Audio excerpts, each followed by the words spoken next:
جوہری مذاکرات سے پہلے ابر ہرمز کھولنے اور ناکہ بندی ختم کرنے کی ایرانی تجویز مسترد۔ امریکی صدر ڈونلڈ ٹرمپ کا کہنا ہے ایران کی بحری ناکہ بندی اس وقت تک برقرار رکھی جائے گی جب تک ایرانی حکومت ایسا معاہدہ قبول نہ کرے جو اس کے جوہری پروگرام پر امریکی خدشات کو دور کرے۔ امریکی ویب سائٹ کے مطابق صدر ٹرمپ نے کہا ناکہ بندی بمباری سے کچھ زیادہ مؤثر ہے۔ ایران شدید دباؤ میں ہے اور اس کے لیے حالات مزید خراب ہوں گے۔ خلا بازوں سے ملاقات کے دوران صدر ٹرمپ نے کہا ایران کے خلاف جنگ میں اہداف حاصل کر لیے۔ روسی صدر سے ٹیلی فون پر بات ہوئی۔ صدر پوتن ایران کی مدد کرنا چاہتے ہیں، وہ نہیں چاہتے ایران جوہری ہتھیار استعمال کرے۔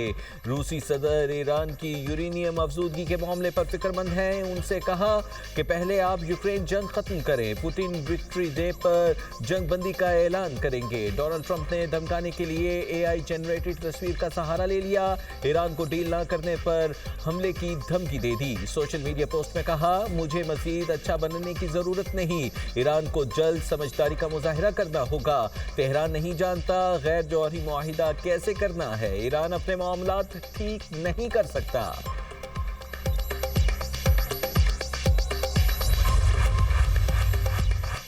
ایران کی بحری ناکہ بندی کا مقصد ملک کو کمزور کرنا ہے۔ ایرانی پارلیمنٹ کے اسپیکر باقر قالیباف کہتے ہیں ڈونلڈ ٹرمپ ایران کو سخت گیر اور اعتدال پسند گروہوں میں تقسیم کرتے ہیں۔ وہ معاشی دباؤ اور اندرونی اختلافات کے ذریعے ایران کو جھکانے کی کوشش کر رہے ہیں۔ دشمن بحری ناکہ بندی اور میڈیا پروپیگنڈے کے ذریعے معاشی دباؤ اور اندرونی تقسیم کو ہوا دے کر ہمیں کمزور کرنا چاہتا ہے۔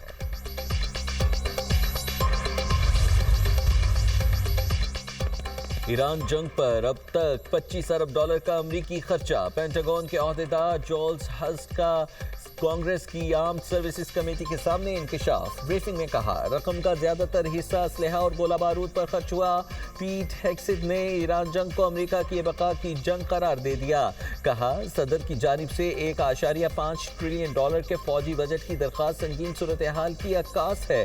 جنرل ڈینکن نے کہا ہمیں اپنی افواج کو مزید جدید بنانے کی ضرورت ہے۔ ایران جنگ کا مقصد امریکہ کو محفوظ بنانا تھا۔ ایران کو کسی صورت جوہری ہتھیار رکھنے کی اجازت نہیں دے سکتے۔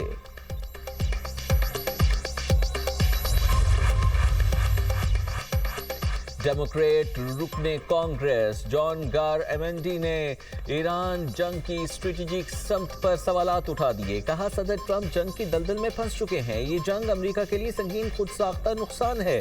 جنگ میں 13 امریکی فوجی ہلاک ہوئے۔ امریکی وزیر دفاع پیٹ ہیگسٹ کو مخاطب کرتے ہوئے الزام عائد کیا کہ آپ اور صدر جنگ کے پہلے دن سے امریکی عوام سے جھوٹ بول رہے ہیں۔ جنگی حکمت عملی ناکام ہو گئی کیونکہ ایرانی حکومت قائم ہے۔ ایران کا میزائل اور ڈرون نظام موجود ہے۔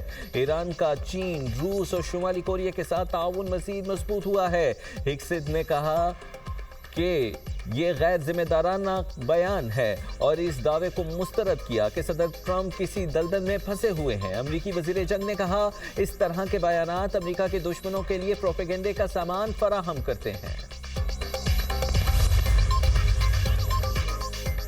عالمی منڈی میں خام تیل کی قیمتیں 2022 کے بعد بلند ترین سطح پر پہنچ گئی۔ برطانوی خام تیل کی قیمت میں 8% کا اضافہ $118.80 فی بیرل فروخت ہونے لگا۔ امریکی خام تیل 7% مہنگا ہو گیا۔ فی بیرل قیمت $107 تک پہنچ گئی۔ امریکی صدر ٹرمپ کی تیل کمپنیوں کے اعلیٰ افسران سے ملاقات۔ وائٹ ہاؤس حکام کے مطابق ایران کی ناکہ بندی طویل ہونے کی صورت میں عالمی آئل مارکیٹ پر اثرات سے متعلق مشاورت کی گئی۔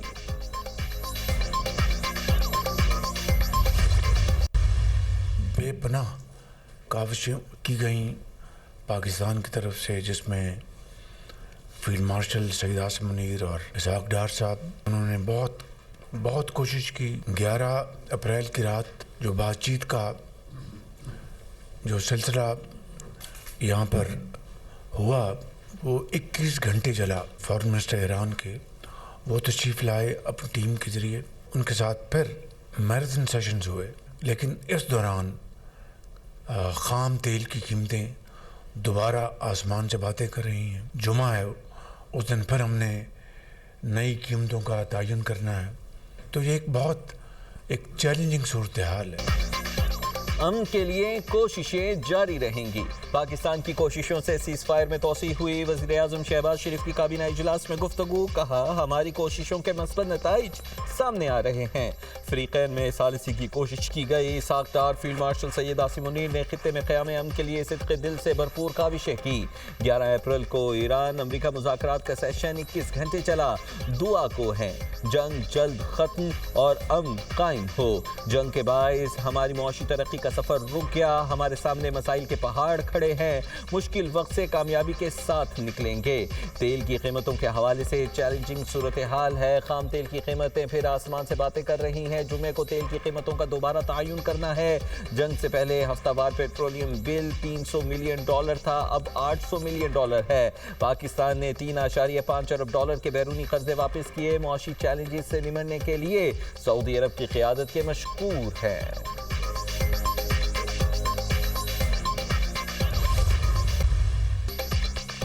سیر پر سوا سیر، برطانوی بادشاہ چارلس نے امریکی صدر ڈونلڈ ٹرمپ کو لاجواب کر دیا۔ بولے، مسٹر ٹرمپ، آپ نے کہا اگر امریکہ نہ ہوتا تو یورپی ممالک جرمن بول رہے ہوتے، اگر ہم نہ ہوتے تو امریکی فرانسیسی بول رہے ہوتے۔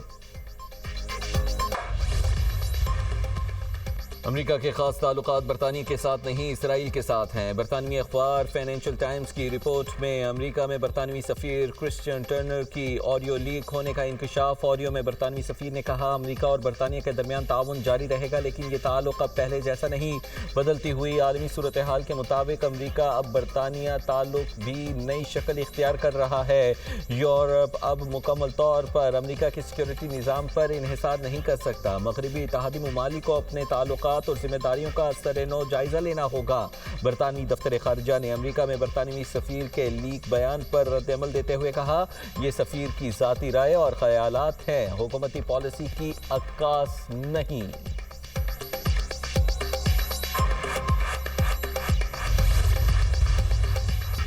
لندن کے علاقے گولڈرز گرین میں چاقو سے حملہ، 2 یہودی زخمی۔ برطانوی پولیس نے حملے کے شبے میں ایک شخص کو حراست میں لے لیا۔ پولیس نے چاقو حملے کو دہشت گردی کا واقعہ قرار دے دیا۔ برطانوی وزیر اعظم کیئر سٹارمر کی حملے کی مذمت، کہا لندن میں چاقو سے حملہ تشویشناک ہے۔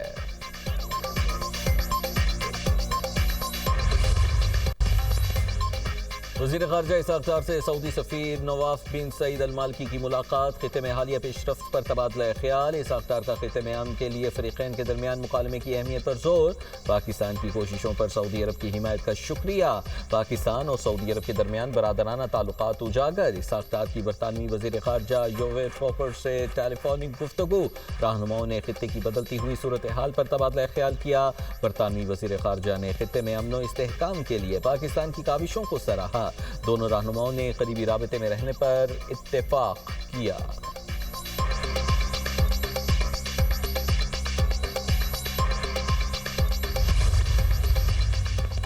ممنوعہ فنڈنگ کیس، چالان جمع، بانی پی ٹی آئی مرکزی ملزم قرار۔ بانی پی ٹی آئی کے خلاف ممنوعہ فنڈنگ کیس میں اہم پیش رفت، بانی پی ٹی آئی اور دیگر کے خلاف چالان جمع کرا دیا گیا۔ بانی پی ٹی آئی کے خلاف foreign funding case banking court میں آج سماعت کے لیے مقرر۔ 190 ملین پاؤنڈ کیس، بانی پی ٹی آئی اور بشرا بی بی کی سزا کے خلاف اپیل پر سماعت آج ہوگی۔ چیف جسٹس اسلام آباد ہائی کورٹ سرفراز ڈوگر اور جسٹس محمد آصف پر مشتمل بینچ سماعت کرے گا۔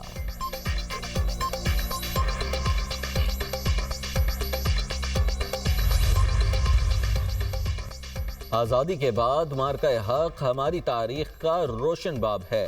وزیر دفاع خواجہ آصف کہتے ہیں مارکہ حق کے بعد ہم سفارتکاری کے محاذ پر دنیا میں ابھرے۔ وزیر اعظم اور فیلڈ مارشل امن کے حوالے سے سب کی آنکھ کا تارا بنے ہوئے ہیں۔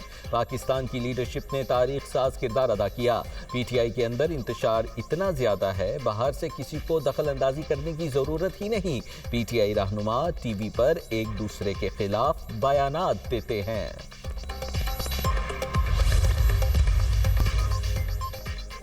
جنگ بندی کے باوجود اسرائیلی فوج کے جنوبی لیبنان پر حملوں میں شدت، 400 ٹن دھماکہ خیز مواد سے حزب اللہ کے انفراسٹرکچر کو نشانہ بنانے کا دعویٰ۔ اسرائیلی فوج کے مطابق اس نے قنطرہ میں 2 کلومیٹر طویل سرنگ پر حملہ کیا۔ بنت جبیل اور دیگر علاقوں میں 3 امدادی کارکنوں اور 1 فوجی سمیت 7 افراد شہید ہو گئے۔